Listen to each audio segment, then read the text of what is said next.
ஓம் நமச்சிவாய. அனைத்து ஜோதிட ஆர்வலர்கள் மாணவர்களுக்கு அன்பான வணக்கத்தை தெரிவித்துக் கொள்கிறேன். இன்னைக்கு ஒரு தலைப்பை பார்க்க போகிறோம். அதாவது விதி, மதி, கதி.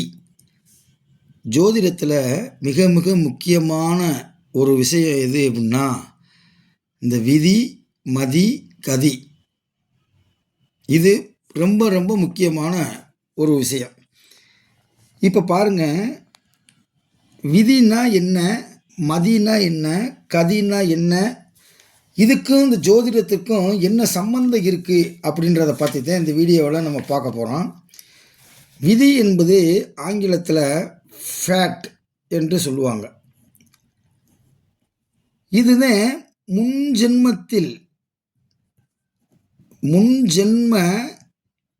வினைகள் அப்படின்னு பேருங்க.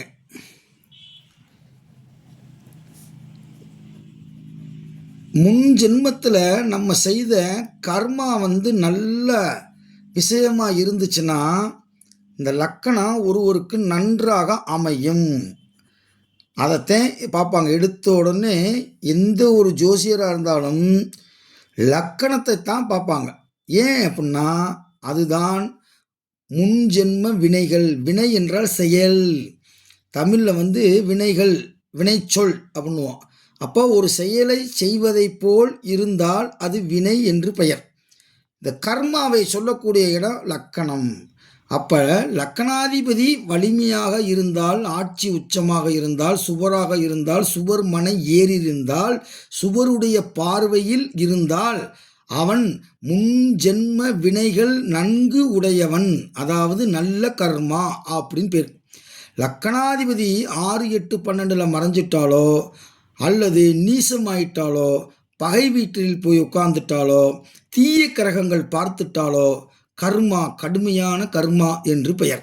அவர் துன்பத்தை அதிகமாக அனுபவிக்க பிறந்திருக்கிறார் அப்படின்னு அர்த்தம். ஓகேவா? இதுதான் விதி ஃபஸ்ட். அதுக்கடுத்து மதி. மதி என்றால் உங்களுக்கு தெரியும், மைண்டு. மதி என்பது தமிழில் உங்களுக்கு எல்லாத்துக்குமே தெரிஞ்சது சந்திரன் அப்படின்னு பேருங்க. சந்திரனுக்கு இன்னொரு பேர் தூய தமிழில் மதி. மதிகெட்டவன் அப்படின்னா அறிவில்லாதவன் அர்த்தம். அதாவது சந்திரன் கெட்டவன் அப்படின்னு அர்த்தம். கொஞ்சம் கூட அறிவே இல்லைடா அவனுக்கு அப்படின்னு சொன்னால் என்ன அர்த்தம்? சந்திரன் அவனுக்கு சரியில்லாமல் இருக்கு அப்படின்னு அர்த்தம். இந்த மதியை இது எதை குறிக்கிறதுனா ஒவ்வொருடைய மனதை குறிக்கிறது. மனதை குறிக்கிறது. ஒருவருக்கு இந்த சந்திரன் 6, 8, 12 இருந்தாலோ நீசமாயிட்டாலோ மைண்டு ஒரு நிலையில் இருக்காது. அதாவது காலையில் எந்திரிச்சு ஒரு பேச்சு பேசுவேன், மதியானம் ஒரு மணி நேரத்துக்கு ஒரு தடவை முடிவை மாற்றிக்கிட்டே இருப்பேன். ஒரு முடிவை தெளிவாக எடுக்க மாட்டான். அது பூராமே மதிகெட்டவன் அப்படின்னு அர்த்தம். மதிகெட்டு போச்சுன்னா மனதை குறிக்கும். மனசு சரியில்லை என்றால் உடல் ஆரோக்கியம் கெடும். அப்போ மனசுக்கும் சந்திரனுக்கும் உடம்பு ஆரோக்கியத்துக்கும் ரொம்ப தொடர்பு உண்டு. கற்பனை இருக்கிறது, கவிதை எழுதிக்கிறது, இமேஜினேஷன் பவர் இருக்கிறது. அப்படின்னா இந்த சந்திரன் வலிமையாக இருந்தால் மட்டும்தான் நல்லா இருக்கும். ஒரு மிகப்பெரிய தமிழ்நாட்டு கவிஞருடைய ஜாதகத்தை நான் பார்த்தேன். குரு கடகத்தில் உச்சம், சந்திரன் ஆட்சி. எப்படி இருக்கும்? அங்கு குருவோடு சேர்ந்த சந்திரன் ஆட்சி பலம் பெற்றிருக்கிறார், குருவோடு சேர்ந்திருக்கிறார். கற்பனை வளத்தில் ஒரு பாட்டுக்கு 10 லட்சம் வாங்குறாரு, 15 லட்சம் வாங்குறார். ஒரு சினிமா பாட்டுக்கு ஒரு 15 வரி இருக்கும். நமக்கு அசால்ட்டாக சொல்கிறோம் 10 வரி 15 வரின்னு. அதில் எத்தனை வார்த்தைகள், எத்தனை பேர் அதை அக்செப்டட் பண்ணணும், டைரக்டரு ப்ரொடியூசரு எல்லாம் ஏற்றுக்கிறேன்னா அந்த வார்த்தையெல்லாம். ஒரு வார்த்தை, ஒரு சொல்லுக்கு 3 நாள் காத்திருந்தேன் அப்படின்லாம் அவர் பேட்டி கொடுக்குறார். அப்போ அவருக்கு நல்ல கற்பனை திறன்லாம் இருக்குன்னா சந்திரன் நல்லா இருந்தால்தான் மனசு நல்லாயிருக்கும், மனசு நல்லா இருந்தால் உடம்பு நல்லாயிருக்கும். இதுக்கு பேர் மதி. ஓகேவா? அதுக்கப்புறம் கதி. கதி என்பது கதிர் அல்லது கதிரவன். யாரும் தெரியுதா? மனசுக்குள்ளே சொல்லுவீங்க, சூரியன் அப்படின்னு பேருங்க. இப்போ இந்த மனது சொல்லக்கூடிய, சந்திரன் சொல்லக்கூடிய, மனசு சொல்லக்கூடிய விஷயத்தை செய்யணும்ல, அதுதான் இந்த கதிரவன் என்ற சூரியன். செயல்படுத்துறது பூரா சூரியன். இறுதி முடிவை எடுப்பது, ஒருவனுடைய வெற்றியே அவன் எடுக்கக்கூடிய முடிவில் இருக்கிறது. அப்போ நான் நினச்சிட்டேன், முடிவு எடுத்துட்டேன் அப்படின்னா பின்வாங்க மாட்டேன்டா அப்படின்னு டைலாக்லாம் பேசுவேன். அவன் சூரியன் ஸ்ட்ராங்காக இருக்குன்னு அர்த்தம். சில பேர் நான் முடிவு எடுத்துட்டா பின் வாங்கிக்கிட்டே இருப்பேன்டா அப்படின்னா அவனுக்கு சந்திரன் கெட்டு போய் கிடக்குன்னு அர்த்தம். அப்போ முடிவு எடுக்கக்கூடியது இதுதான். இது ஜோதிடத்தில் இந்த 3 மிக மிக முக்கியமான ஒன்று. அதாவது மதி சொல்வதை கேட்கிறது. எது? மதி சொல்லக்கூடியதை கேட்கக்கூடியவை யாரு? கதிரவன், சூரியன். அப்போ ஆர்டர் போடக்கூடிய இடத்துல இருக்கக்கூடியது சந்திரன். சந்திரன் கெட்டா போச்சு. அதனால் சினிமா பாட்டே ஒன்று இருக்குல்ல, இந்திரன் கெட்டா போச்சு சந்திரன் கெட்டா போச்சுன்னு. அது மாதிரி சந்திரன் சொல்லக்கூடிய வேலையை ஆர்டர் போடக்கூடியது சந்திரன்.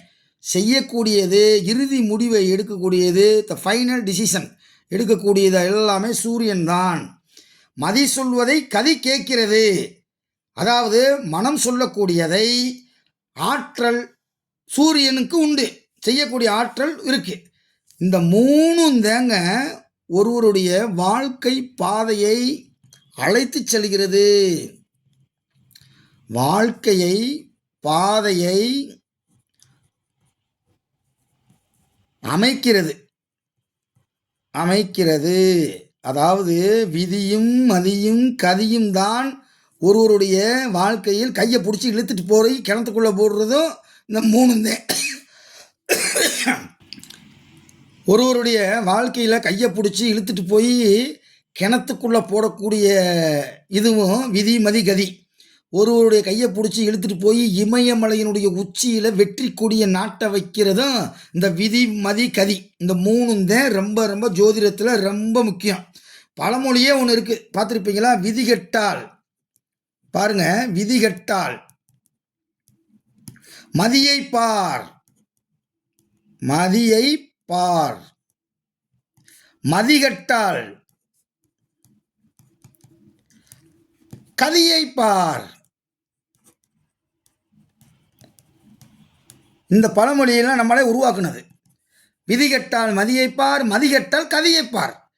அதாவது விதி என்பது ஒருவனுக்கு லக்கணம் சரியாக அமையவில்லை என்றால், வலு இழந்திருக்கிறது என்றால் உடனே நீங்கள் மதி என்ற சந்திரனை பார்க்க வேண்டும்.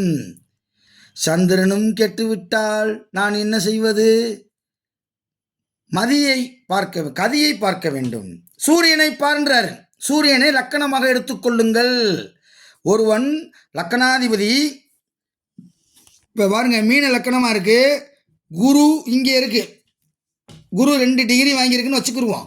இப்போ லக்கணாதிபதி கெட்டுட்டார், 0 டிகிரியில் குரு நீசமாயிட்டார். சனி பார்க்குதுன்னு வச்சுக்கிடுவோம். சனி இங்கே இருந்து குருவை வேற பார்க்குது, தான் வீட்டை தானே பார்க்குது, அது ஒரு சிறப்பு. இருந்தாலும் சனி இங்கே லாபாதிபதி, விரையாதிபதியும் அவர் தான், லாபாதிபதியும் அவர் தான், அவர் பார்க்குறாரு. அல்லது செவ்வாய் பார்க்குது, செவ்வாய் பார்த்த 4ஆம் இடத்தை பார்க்கும்போது இங்கே செவ்வாய் தனாதிபதியாகவும் வருகிறாரு. 1 2 3 4 5 6 7 7 8 9 பாக்கியாதிபதியாகவும் வர்றார். அப்போ இவர் பார்க்கக்கூடியது தனாதிபதி பாக்கியாதிபதியாக செவ்வாய் பார்க்குறார். அப்போ லக்கணத்தை பாரு, லக்கணம் சரியாக இல்லை அப்படின்னா சந்திரனை பாரு. சந்திரன் இங்கே உச்சமாக இருக்குன்னு வச்சுக்கிடுவான். அப்போ லக்கணத்தை விட சந்திர லக்கணம் வலிமையாக இருக்குது. அப்போ இதை வச்சு நீ கணக்கு பண்ணுன்றார். இதிலிருந்து 1 2 போட்டுக்க, இதிலிருந்து 1 2 போட்டுக்க அப்படின்னு. இல்லைங்கயா, சந்திரன் விருச்சிகத்தில் எனக்கு நீசமாக போச்சு, என் வாழ்க்கை நாசமாக போயிருமா அப்படின்னு யோசிக்கக்கூடாதுரா. அடுத்து கதியைப்பார், சூரியன் எங்கே இருக்கிறது என்பதை பார்த்து சூரியனை லக்கணம் ஒன்றாக வைத்துக்கொண்டு நீ வட்டம் போடுன்றார். அதுதான் இது விதி மதி கதி. பாருங்க, இந்த விதி என்பது என்ன? விதிக்கப்பட்டது. என் தலையில் எல்லாம் எழுதியிருக்கப்பா அப்படின்னு சொல்லி பேச்சுவாக்கில் சொல்லுவோம். விதிக்கப்பட்டது. விதிக்கப்பட்டது தான் விதி. அதாவது லக்கினம். லக்கினம்தான் வாழ்க்கையின் பாதையை அமைத்து தருகிறது. ரோடு போட்டு தர்றது வந்து லக்கணமே. ரோடு சரியில்லை, பள்ளம் மேடாக இருக்குது, பீங்கானா இருக்குது, பெரிய கிணறு மாதிரி ஒரு குழி இருக்குது அப்படின்னா அங்கே வந்து விதி சரியில்லாமல் கிடக்குன்னு அர்த்தம். ஆமாம். அதுக்கடுத்து மதி, மனம், புத்தி, சிந்திக்கும் ஆற்றல். இது பூராமே ரொம்ப ரொம்ப முக்கியம். மதி ஜோதிடத்தில் முக்கியத்துவம். மனம், ஆரோக்கியம், உணர்வுகள், சிந்திக்கும் திறனை பிரதிபலிக்கிறது. இது பூரா மதி பூரா சிந்திக்கும் திறனை செயல்படுத்துகிறது. அதுக்கடுத்து கதி, செயல் வடிவம் கொடுக்கக்கூடியது. இது கற்பனை. வீடு வந்து இப்படி கட்டணும் அப்படின்னு சொல்லக்கூடியது மதி. அதை செய்யக்கூடியது கதி. அப்போ சூரியன் ரொம்ப வலிமையாக இருக்கணும். சூரியனும் சந்திரனும் ஒரு ஜாதகத்தில் வலிமையாக இருக்க வேண்டும். லக்கணாதிபதி வலிமையாக இருக்கணும் அப்படின்னு அர்த்தம். இவ்வளோ தூரம் ஞாபகத்தில் வைக்க வேண்டாம். லக்கணாதிபதி முதல் வலிமையாக இருக்கணும், அல்லது சந்திர லக்கணம், சந்திரன் நன்றாக இருக்க வேண்டும். இந்த ரெண்டும் எனக்கு சரியாக அமையலை அப்படின்னா அட்லீஸ்ட் சூரியனாவது நல்லா அமையணும். இந்த மூணுமே எனக்கு சரியாக அமையலை அப்படின்னா வாழ்க்கை முழுவதும் மிகப்பெரிய போராட்டமாக இருக்கும் என்பதைத்தான் இந்த விதி மதி கதி என்று கூறுகிறது ஜோதிட சாஸ்திரம். அப்போ ஜாதகம் பார்க்கும்போது எல்லா பேருமே லக்கணத்தை வச்சே பார்க்காதீங்க. லக்கணம் வலிமையா, விதி வலிமையாக இருக்கா, இல்லை அப்போ சந்திரன் வலிமையாக இருக்கா, மதி வலிமையாக இருக்கான்னு பாருங்க. இல்லை மதியே எனக்கு சரியாக அமையலை அப்படின்னா சூரியன் கதி வலிமையாக இருக்கான்னு பாருங்க. நிச்சயம் மூணுமே ஒருவருடைய ஜாதகத்தில் நல்லா இல்லாமல் இருக்காது. அப்படியே நல்லா இல்லாத ஆள் நிறைய பேர் இருக்கான். அதோட வாழ்க்கையில் ரொம்ப கஷ்டப்பட்டு, அதாவது 100%க்கு 98% அவர் துன்பத்தை அனுபவிக்க பிறந்திருக்கிறார். காரைக்கால் அம்மையார் சொல்லுவார்களே, சிவபெருமானை பார்த்து, பிறந்து மொழிபெயன்ற பின்னெல்லாம் காதல் சிறந்து நின் சேவடி சேர்ந்தேன் நிறைந்திகளும் கண்டத்து வானோர் பெருமானே துன்பப் பிறவி தீர்ப்பதிடல். ஐயையோ இறைவா சிவபெருமானே, என்னுடைய மனித பிறவி என்ற துன்பப் பிறவி எப்பயா தீரும்னு சொல்லி இமயமலைக்கு போயிடுச்சு. அந்தமா கைலாச மலைக்கு போயிடுச்சு. இமயமலைக்கு போய் சிவபெருமானை பார்த்து, நான் கூட தங்கம் வெள்ளி வைடூரியத்தை கேட்குன்னு பார்த்தா இந்த மனித பிறவி எப்பயா தீரும் அப்படின்ற கோரிக்கையை வந்து வச்சதாக அற்புத திருவந்தாதி என்ற சங்க இலக்கிய பக்தி இலக்கிய புத்தகத்திலே காரைக்கால் அம்மையார் பாடியிருக்கிறார். அப்போ மனித பிறவி என்பது துன்பத்தை மட்டும் அனுபவிக்க வந்த பிறவி என்று அர்த்தம். அவர்கள் செய்த புண்ணியம் இன்பமாக வாழ்வார்கள், மீதி பேர் அனைவரும் துன்பத்தை அனுபவிக்க மட்டுமே பிறந்திருக்கிறோம் என்று அர்த்தம் என்று கூறி, நம்ம வந்து அடிப்படை ஜோதிட வகுப்பு நடந்து கொண்டிருக்கிறது. அதுக்கடுத்து உயர்நிலை ஜோதிட வகுப்பு நடந்து கொண்டிருக்கிறது. விருப்பமானவர்கள் நீங்கள் சேர்ந்து படிக்கலாம். அதுபோக 100 கேள்விகளுக்கு எப்படி விடை காண்பது என்பதை பற்றி ஒரு அரிய ஆன்லைன் ஜோதிட வகுப்பு நடந்து கொண்டிருக்கிறது. விருப்பமான நண்பர்கள் நீங்கள் தொடர்பு கொள்ள வேண்டிய தொலைபேசி எண் இதுதான். ஆகவே விருப்பம் இருந்தால் தொடர்பு கொண்டு முறையாக ஜோதிடத்தை படிங்கள் என்று கூறி நன்றி கூறி விடைபெறுகிறேன். நன்றி, வணக்கம்.